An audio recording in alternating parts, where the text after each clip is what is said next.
যিদিনা সমষ্টি পুনৰ নিৰ্ধাৰণ হ'ল এই সময়তো তেওঁ সাংবাদিক যোগেদি কৈছে যে তেওঁলোকে অসমৰ জনসাধাৰণক উপহাৰ দিলে কি উপহাৰ হ'ল জনসাধাৰণৰ যে মূল অধিকাৰ সংবিধানত উল্লেখিত মূল অধিকাৰ পঞ্চায়তৰ ভিতৰত নিজৰ প্ৰতিনিধি বাছি দিয়া সেই মূল অধিকাৰ এই অধিকাৰটোৱে আজি মুখ্যমন্ত্ৰী হিমন্ত বিশ্ব শৰ্মা ডাঙৰীয়া কাঢ়ি লৈ গ'ল সমষ্টি পুনৰ নিৰ্ধাৰণ অসমৰ এটাও জনগোষ্ঠী জনজাতিক সহায় কৰা নহয় মাত্ৰ বিজেপি দলৰ নিজৰ ব্যক্তিগত স্বাৰ্থ চাই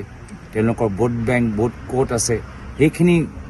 কৰা সত্ত্বেও সেই উদ্দেশ্য লৈ তেওঁলোকে আগবাঢ়ি গ'ল আৰু যাৰ ফলত তেওঁলোকৰ নিজৰ ব্যক্তিগত স্বাৰ্থৰ বাবে সমষ্টি পুনৰ নিৰ্ধাৰণ কৰাৰ কাৰণে আজি তাৰিখত আমি পঞ্চায়ত নিৰ্বাচন পাতিবলৈ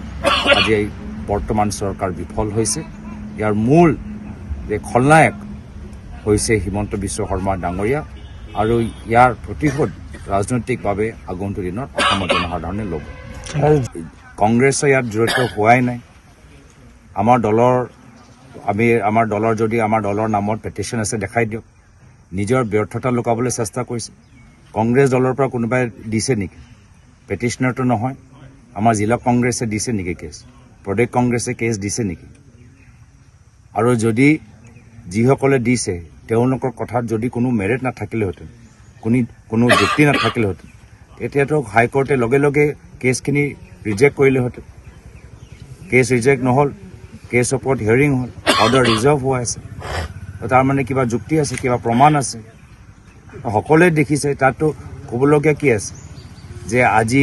এনেকুৱা কিছুমান পঞ্চায়ত তেওঁলোকে যোগ কৰিছে য'ত মানুহবোৰ ন্যায় বিচাৰিবলৈ 30 কিলোমিটাৰ 40 কিলোমিটাৰ যাব লাগিব সমষ্টিৰ ভিতৰৰ পৰা মাজৰ এটা টুকুৰা তেওঁলোকে ওলাই বেলেগ বিধানসভা সমষ্টিত যোগ কৰি দিছে 3টা পঞ্চায়তৰ টুকুৰা কৰি নতুন পঞ্চায়ত তেওঁলোকে সৃষ্টি কৰিছে তে এইখিনি কাম কোনে কৰিছে এইখিনি কাম চৰকাৰে কৰিছে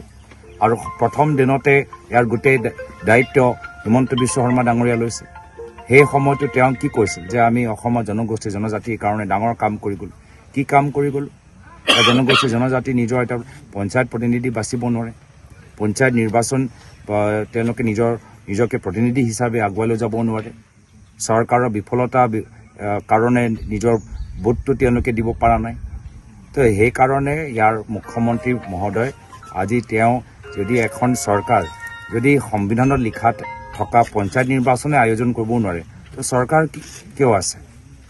চৰকাৰৰ মূল কাম হৈছে যে সংবিধানৰ ভিতৰত উল্লেখিত অধিকাৰবোৰ ৰাইজে পাব লাগে এটা সেই মূল গণতান্ত্ৰিক লোকতান্ত্ৰিক অধিকাৰ সেইটোৱে তেওঁলোকে ৰাইজক দিব পৰা নাই হয় মাটি সংৰক্ষণ কৰিব পাৰিছে ডাঙৰ ডাঙৰ ঠিকাদাৰক তেওঁলোকে লাভ দিব পাৰিছে কিন্তু তৃণমূল